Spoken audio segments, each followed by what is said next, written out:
Olá, bem-vindas a este lugar de esperança a que chamamos Cordão de Rabo.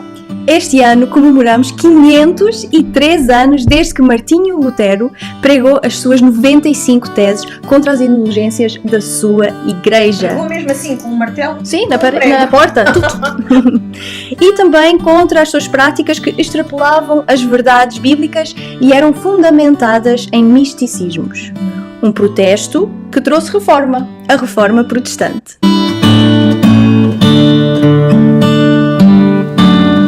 O que é isso então da reforma protestante exatamente? É uma revolta de alguns religiosos? É um movimento antipapa? É uma rebelião na igreja?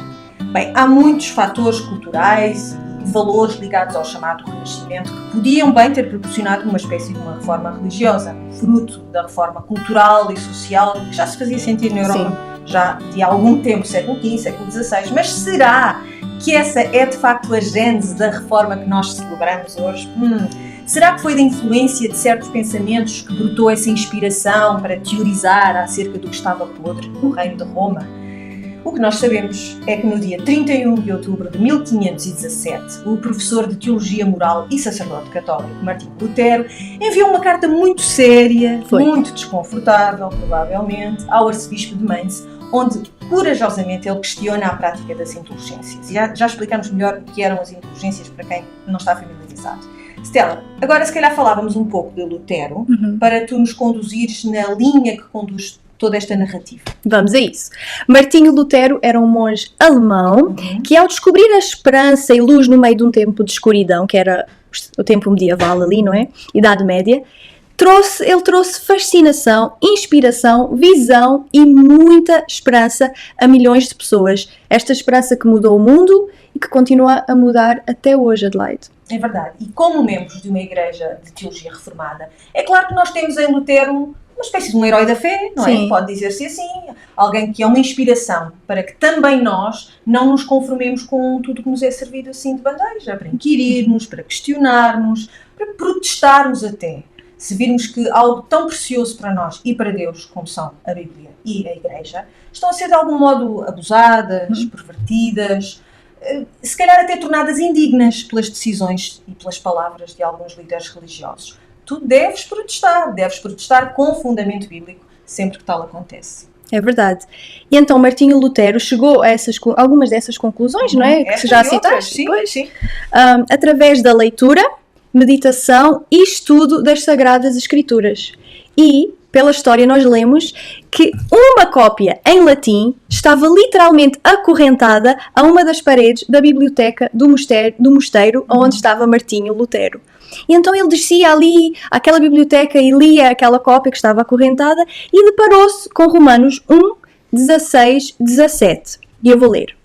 Pois não me envergonho do Evangelho, porque é o poder de Deus para a salvação de todo aquele que crê, primeiro do judeu e também do grego, visto que a justiça de Deus se revela no Evangelho, de fé em fé, como está escrito, o justo viverá pela fé.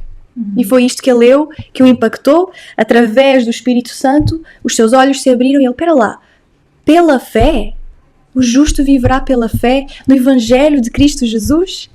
E então ele pôs-se a meditar e a pensar sobre isto. Havia ali um conflito já a aparecer, a surgir na sua mente e no seu espírito em relação àquilo que era dito e aquilo que era praticado.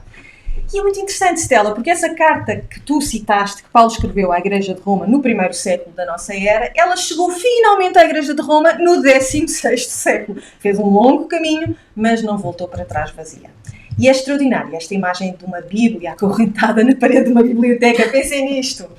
A verdade é que as Bíblias não eram como é hoje em dia, por isso é que pode parecer estranho, não eram livros comuns que a gente tivesse assim vários em casa como até temos hoje em dia, não é? Eram livros raros, eram livros muito caros, eram livros a que só alguns tinham acesso, estavam escritas em latim nesta altura, e que era uma língua da elite apenas, e tanto o acesso ao livro físico em si, como a sua interpretação estavam, assim, reservadas para uma minoria ínfima.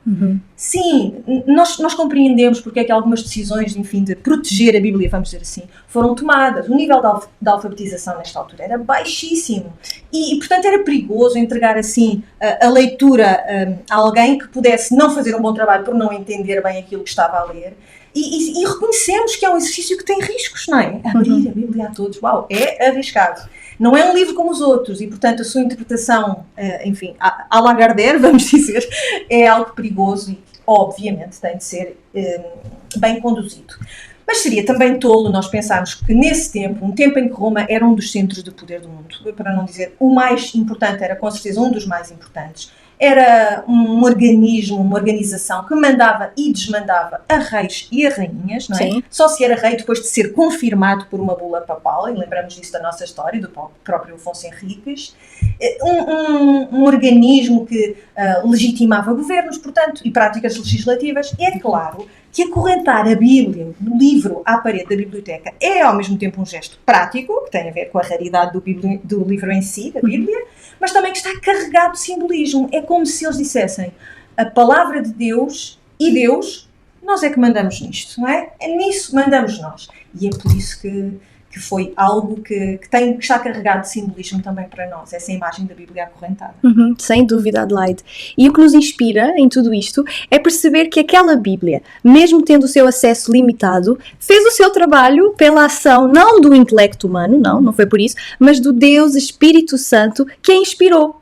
Acorrentada àquela parede estava a salvação de Lutero, de muitos nós que vieram depois dele, e não são poucos, são muitos. E que ainda hão de vir. É uma multidão, pode dizer-se, não é? É verdade.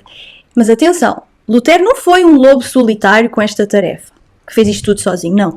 Muitos outros homens e mulheres contribuíram nesta tarefa, mesmo que pondo em risco a sua própria vida. E sabes porquê? Porque a nossa esperança na vida ou na morte é Jesus. Claro. Solos Cristo. E por isso justifica que se corram os riscos também que eles correram, não é? Sim, sem dúvida. Mas deixem-vos contar a ordem dos acontecimentos. Com esta realização de que a Igreja tinha de voltar para as Escrituras, a verdade que Jesus personificou e que todos tinham de conhecer essa mesma palavra, é claro que Martinho Lutero não pôde ficar parado. Então, tornar acessível as Sagradas Escrituras foi um dos objetivos que ele teve através da tradução das Escrituras para o alemão. O que é que acontece? Ele é excomungado e tem que se esconder para fazer esta tradução. Ou seja, temos aqui um enredo que é melhor do que qualquer telenovela. Neste uma momento, história, um drama. Um Lutero escondido, mas decidido a não se calar, não é? Sim. E atenção a isto, Lutero tinha todas as razões e mais alguma para se deixar ficar sossegadinho, quietinho no lugar onde estava, que era um lugar até de algum destaque. Já dissemos que era professor de teologia moral, era sacerdote, era um homem com certeza que tinha tudo a ganhar em ficar calado e não questionar coisa nenhuma. Até porque havia uma coisa inconveniente chamada Inquisição, que levava muitos para a fogueira, que levou muitos, mas em vez disso Lutero não se conformou, ele quis a reforma da Igreja, aquilo pertencia de coração, que era a Igreja de Roma, e por causa desta convicção de que ele não podia de maneira nenhuma conformar-se com as reais heresias que decorriam da prática das indulgências, porque havia heresias que estavam a acontecer, Lutero escolheu protestar. Mas espera, mas afinal porquê? Qual é o problema das indulgências? Qual é o problema? Vou tentar explicar resumidamente. Então, mesmo depois de tu seres perdoado pelos teus pecados, através do sacramento chamado Sacramento da Reconciliação, costumamos chamar confissão, a Igreja de Roma acredita ainda hoje que tu tens de suportar castigo no purgatório pelas tuas faltas, que é um lugar onde tu sofres castigo pelo mal que fizeste até poderes, de facto, entrar na presença de Deus, entrar no paraíso. Não estamos a falar do inferno, não é isso. É um lugar de purificação através do castigo temporário, em que as almas são preparadas, vamos dizer, para verem a Deus. Os protestantes não creem nisto, por não vermos, nos poucos versículos bíblicos que Roma, de facto, usa para justificar esta ideia do purgatório, uma razão para nós concluirmos que os que foram já justificados por Jesus possam, de algum modo, pelas suas ações aqui na Terra, aperfeiçoar o trabalho de Cristo. E esta ideia moveu Lutero. Como a Stella disse na carta aos Romanos, o justo viverá pela fé. Então nós somos justificados, feitos justos pela fé apenas. Pois é. É isto. É verdade. Mas vamos voltar ao assunto do purgatório. O único modo de fugir de tal castigo, segundo Roma, é pagar por ele. Com boas ações, uma visita ao cemitério, a uma igreja, aos doentes, a um santuário, fazer alguma peregrinação e outras práticas com os teus próprios bens e com o teu próprio dinheiro, não é? Claro. Também pode ser que já tenha morrido e alguém então vai e oferece indulgências pela pessoa que já passou, não é? Que já morreu, E já assim faleceu. essa pessoa pode entrar mais cedo no céu, não tem que passar todo aquele tempo que teria de passar no purgatório por causa dos erros, das faltas. Pois é. E é nisto que Roma acredita. Tanto que em 2013... Agora, portanto, isto não foi Voltando no agora século aqui, XVI. não.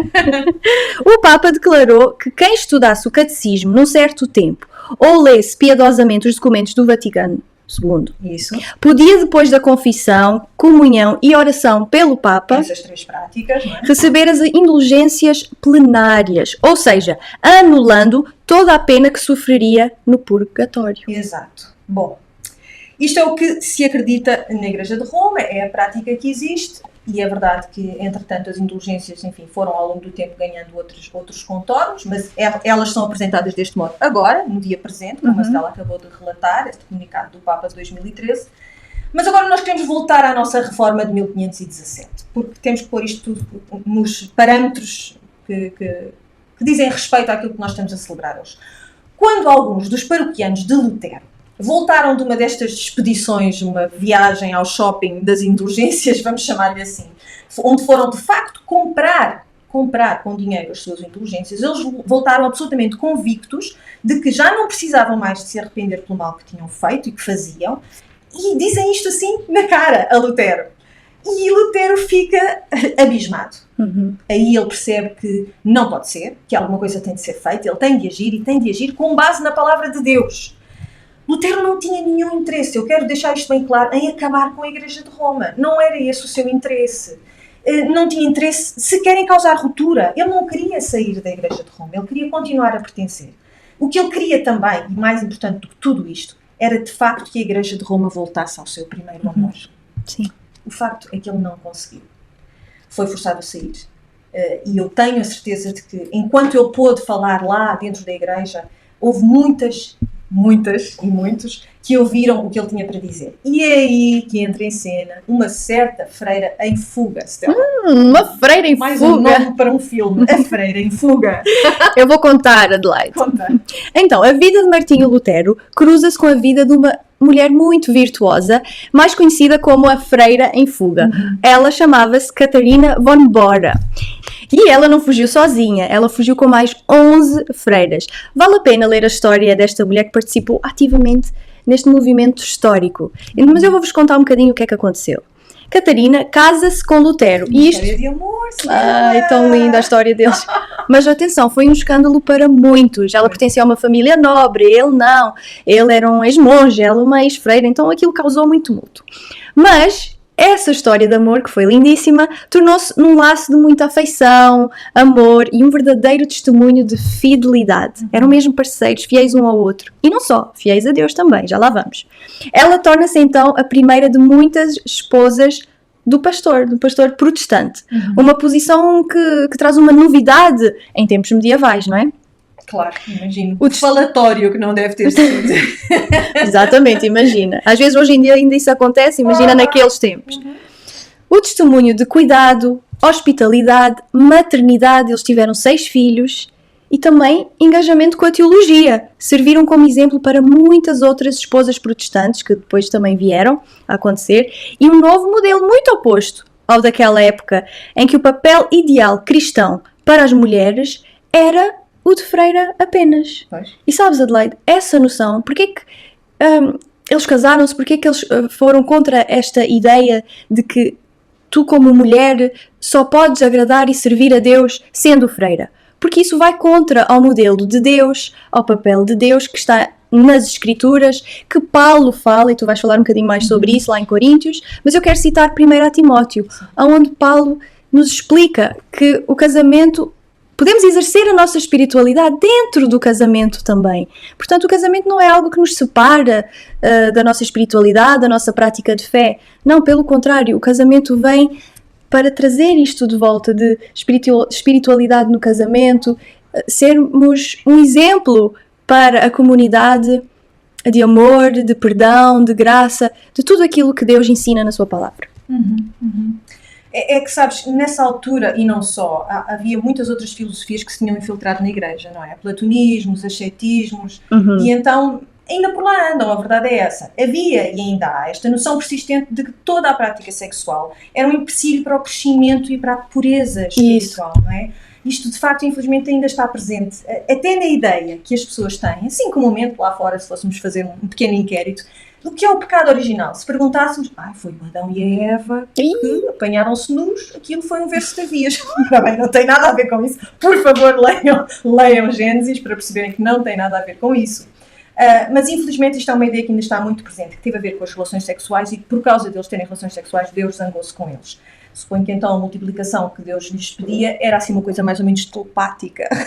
Não envolvia mais... Milagrosa. Enfim. Então nós vemos que esta ideia de que o sexo no casamento era até de evitar, teve de ser combatida por Paulo, na primeira carta aos Coríntios, no capítulo 7, versículo 5 especificamente, mas o capítulo 7 é dedicado à vida conjugal, onde ele diz assim: não se recusem um ao outro, exceto por mútuo consentimento e durante certo tempo, para se dedicarem à oração.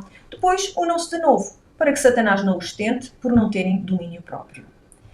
Então, a castidade não é abstinência sexual. É curioso que também se perguntarmos às pessoas, o que é castidade? É não ter sexo. Não. A castidade é o exercício da nossa sexualidade dentro do modelo da criação, como está lá em Gênesis. E de um modo que seja ajustado e apropriado à nossa situação. Se somos casados ou se somos solteiros. Não é? Se somos solteiros, de facto, a abstinência equivale à castidade. Mas se somos casados, absterem-se só por motivos específicos daquilo que Paulo delineou. Atenção que até hoje, mais de 500 anos depois da Reforma, há muitos na Igreja de Roma que percebem muito bem tudo isto que eu e a Stella temos estado aqui a falar. E que inclusivamente teólogos que defendem que sim, que é preciso reformar, que é preciso reformular, é preciso reentender, voltar ao princípio. Percebem que isto tem de ser feito e têm lutado até à sua maneira, no lugar onde estão, para que se mudem algumas práticas, que se faça de facto uma reforma, para levar a Igreja, com I grande, de volta para os seus ensinos fundamentais. A questão é que eles têm o mesmo problema que Lutero teve. É difícil ficar quando começamos a falar de determinadas coisas. E, portanto, muitos também acabam por ir embora. É que, para ser herói da fé, herói da fé tem que ser alguém que de facto acredita que não pode envergonhar-se do Evangelho, não é? Exato. Como aquele versículo que Lutero encontrou.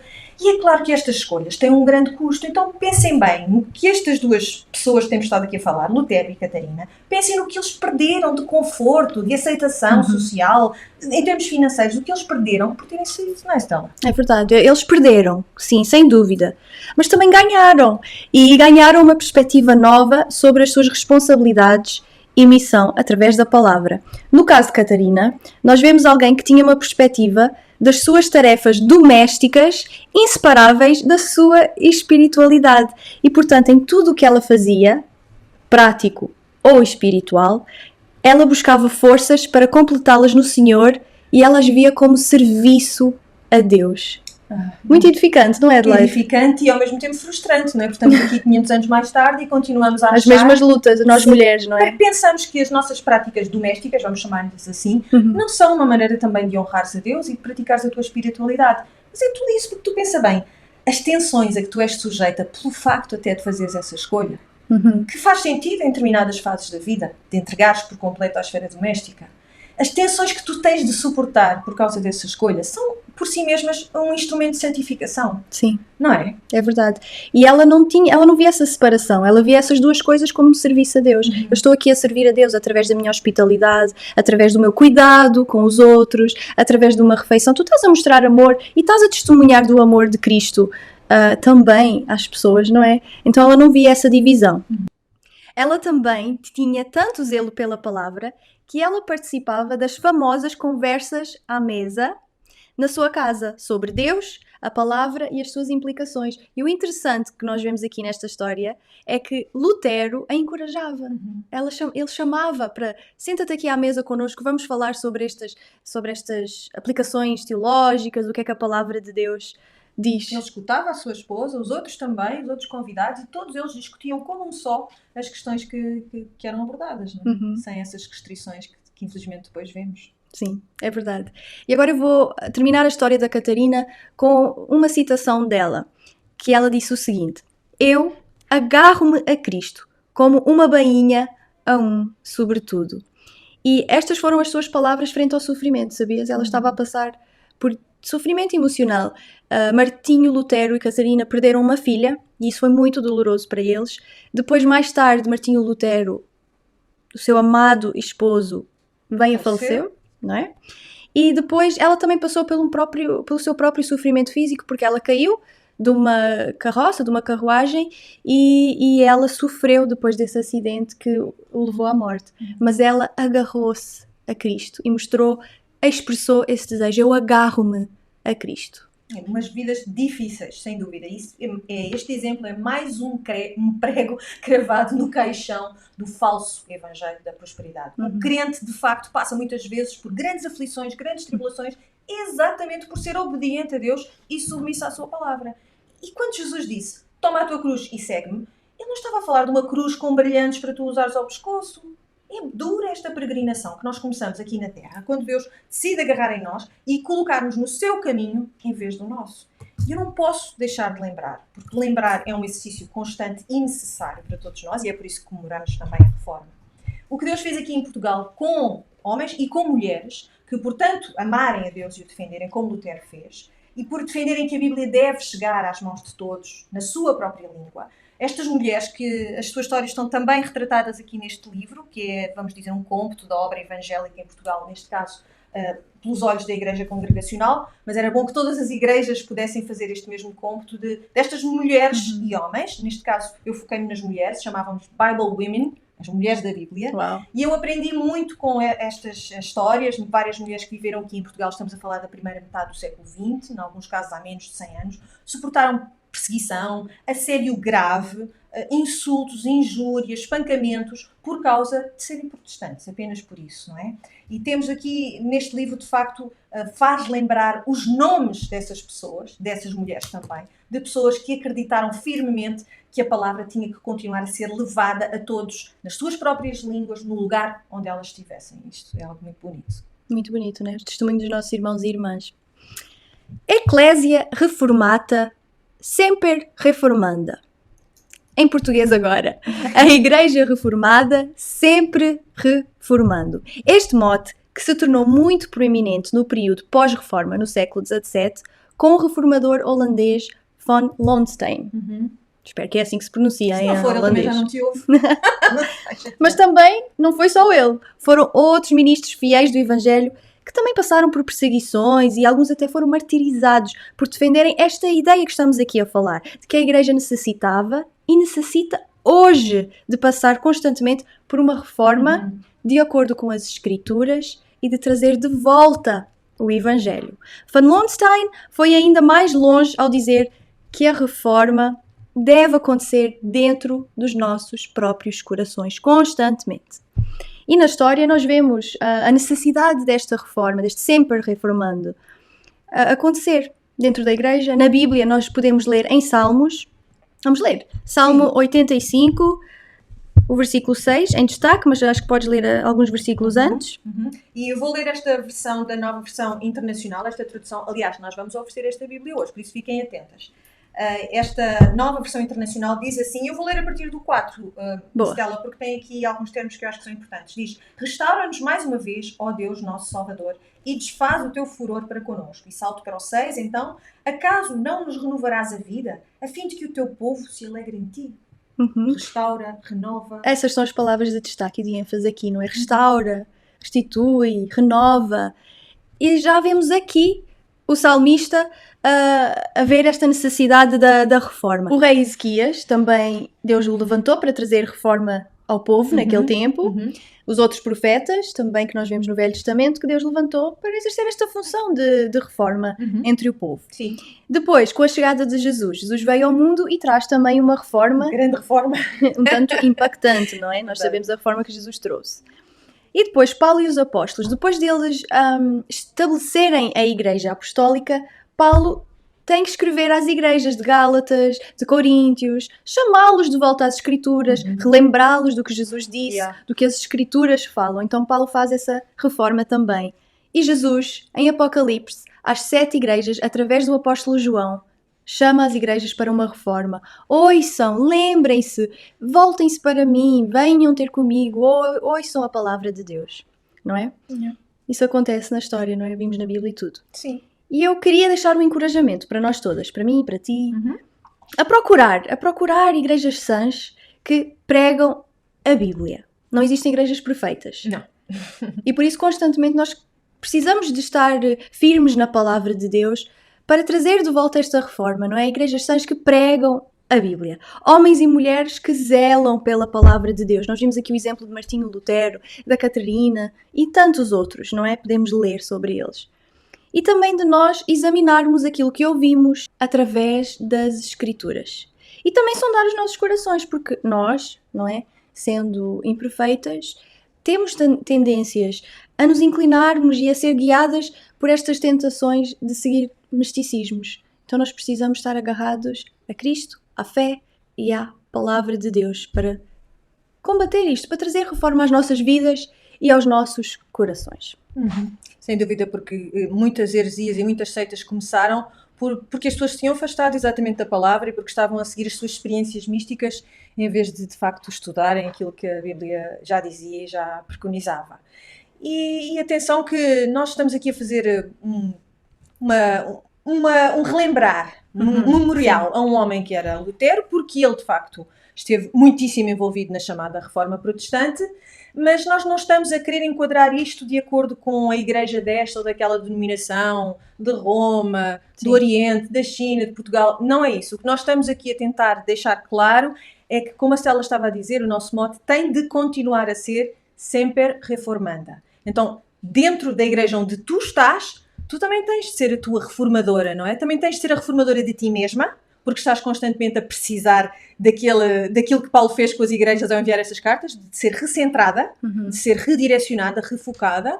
A nossa igreja, enquanto conjunto de membros, precisa de constantemente fazer esse mesmo exercício e se dispor a ser reformada. A nossa casa precisa de ser reformada. Sim. O nosso casamento, os nossos relacionamentos. Portanto, nós estamos aqui a falar de uma necessidade que é do ser humano, assiste a todo o ser humano, mas especialmente, claro que aqui estamos a focar-nos naqueles que se identificam como sendo cristãos. Sim. Se somos cristãos, se somos seguidores de Cristo, se ela estava há pouco a lembrar, Cristo foi o reformador. Foi de facto aquele que relembrou aquilo que Deus já tinha dito no Antigo Testamento, aquilo que Deus já tinha afirmado, e na sua pessoa, na sua palavra, nós podemos entender coisas que não entendíamos antes, não porque elas fossem novas palavras, novas diretivas, mas porque elas estavam a ser de facto mal interpretadas. Então estava a ser extremamente necessária essa reforma. Essa reforma tem sido feita ao longo dos séculos na igreja, e a boa igreja é a igreja que se permite ser sempre reformada, continuamente reformada. Portanto, não é um ataque a esta ou aquela igreja. Não. Bom,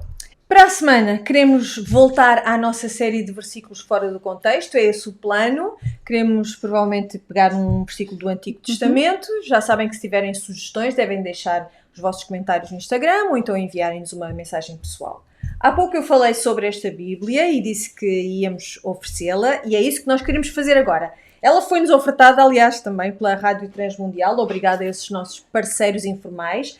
É uma Bíblia que está traduzida na tradução Nova Versão Internacional, em português do Brasil, e de todas as pessoas que partilharem este vídeo na sua story, no Instagram, nós vamos fazer um sorteio e vamos enviar como presente à pessoa que for sorteada esta Bíblia devocional na Nova Versão Internacional. Claro, isto é para as pessoas que estão em Portugal, porque vamos ter que enviar por correio e assim, enfim, fica mais confortável para nós, não é?